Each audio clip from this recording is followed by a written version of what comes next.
kwa mambo makubwa ambayo Tanzania imefanya kwa Afrika. Kwa visiwa vya Komoro, moja kwa moja Sambi alishukuru Tanzania kwa kukomboa kisiwa cha Anjuani, lakini pia akasema Tanzania imefanya Komoro kuwa tulivu, kuwa na umoja, imerejesha heshima ya utaifa. Hiyo ni hotuba yake aliyekuwa rais wa visiwa vya Komoro. Na Philip Nyusi yeye alizungumzia mashirikiano ya mabunge, akasema kuna haja ya bunge la Msumbiji pamoja na bunge la Tanzania kwa ushirikiano mkubwa ili kuangalia changamoto mbalimbali ambazo zinakabili Afrika ziangaliwe kwa pamoja. Ni sehemu ya hotuba yake. Asanteni waheshimiwa bunge.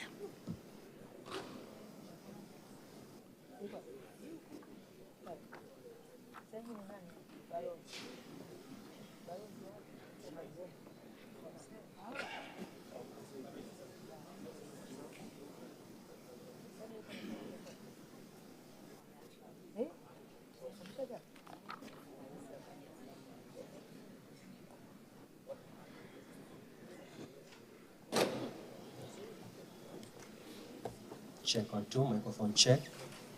Asante. Hello, hello. Asante. Test 1 2, microphone check. Hello, hello. Asante. Test 1 2. Asante. Natosha.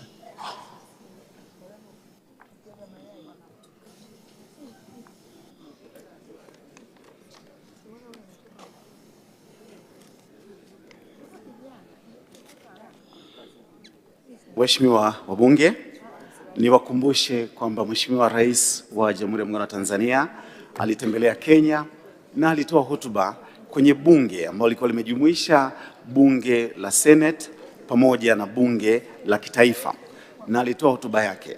Lakini jambo la msingi ambalo nalikumbuka hata kwenye video nilipokuwa naangalia, kwa kweli ni ile shangwe ambayo wabunge wa Kenya, senators wa Kenya walilionyesha kwa Mheshimiwa Rais wa Jamhuri ya Muungano wa Tanzania. Ninaamini wabunge, siwaambii mtafanya nini, lakini najua mnajua cha kufanya Mheshimiwa William Samoei Ruto atakapoingia hapa ndani. Na jambo lingine ni wakati akimaliza hotuba yake na Mheshimiwa Spika akisitisha bunge, watatoka kwa msafara pia, lakini wataelekea kwenye chumba kile, watapumzika kabla ya kwenda kupiga picha. Nitawaomba waheshimiwa wabunge wote, tutatulia ndani ya ukumbi wa bunge, tusubiri wamalize ile tukio la picha. Kuna makundi ambayo nitataja hapo baadaye.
Mheshimiwa Waziri Mkuu, kwa kimya hicho uniruhusu tu niendelee kukumbushia, nilipozungumzia kwamba ukumbi huu wa Bunge ulipozinduliwa 2006 ulikuwa ni ukumbi wa kwanza uliojengwa kwa madhumuni ya kibunge, nigusie zile kumbi za zamani ambazo kwa kweli zote zilikuwa za kuazimwa ama zinabadilishwa matumizi.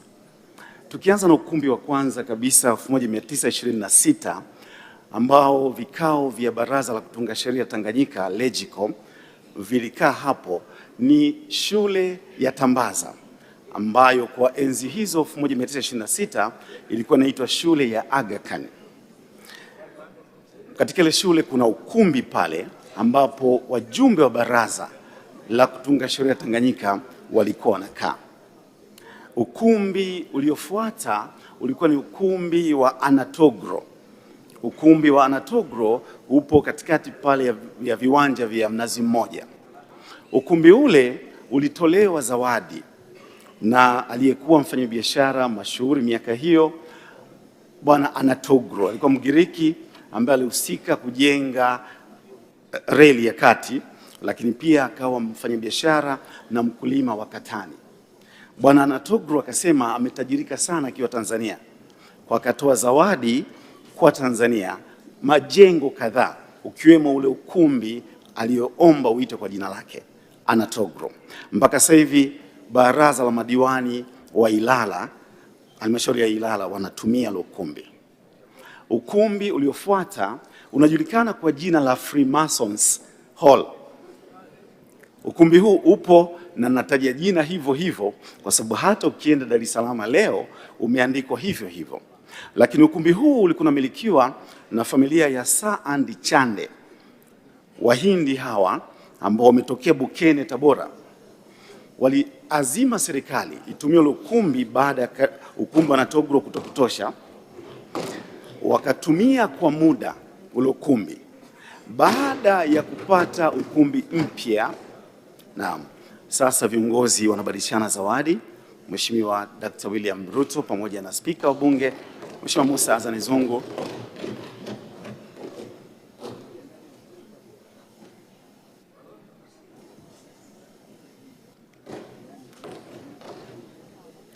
wataelekea kwenye chumba kile cha kubadilishia vazi rasmi la Bunge la Mheshimiwa Spika, na kisha nitapewa taarifa kwamba sasa wataweza kuingia ndani ya ukumbi wa Bunge.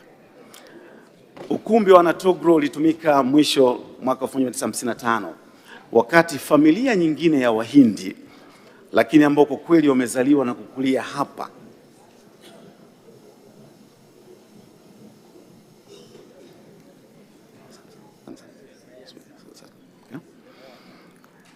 familia ya Jivanji Karimji. Hawa wamekuja Tanganyika, walianzia Zanzibar kwanza kutoka India mwaka 1882. Baadaye wakahamia Tanganyika na mpaka sasa hivi kuna majengo ya Karimji Zanzibar na kuna majengo ya Karimji Tanzania bara. Hawa familia